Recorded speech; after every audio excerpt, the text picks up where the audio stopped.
আসন্ন ঈদুল আজহাকে কেন্দ্র করে কুষ্টিয়া সীমান্ত দিয়ে গরু চোরাচালান ও চামড়া পাচার রোধে কঠোর অবস্থানে বিজিবি।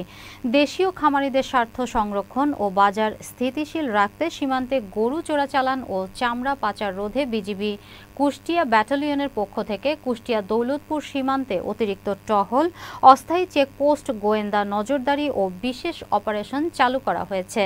বেলা 11টায় বিজিবির প্রাগপুর কোম্পানি চত্বরে স্থানীয় সাংবাদিকদের নিয়ে আনুষ্ঠানিক ব্রিফিংয়ে এসব তথ্য জানান কুষ্টিয়া ব্যাটালিয়নের অধিনায়ক লেফটেন্যান্ট কর্নেল মাহবুব মোর্শেদ রহমান।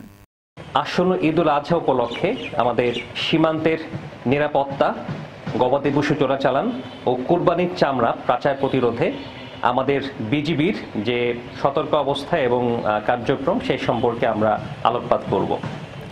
আপনারা জানেন, দেশের চাহিদা পূরণের জন্য বর্তমানে প্রয়োজনীয় সংখ্যক কোরবানির পশু ইতিমধ্যেই দেশীয় খামারগুলোতে মজুদ রয়েছে।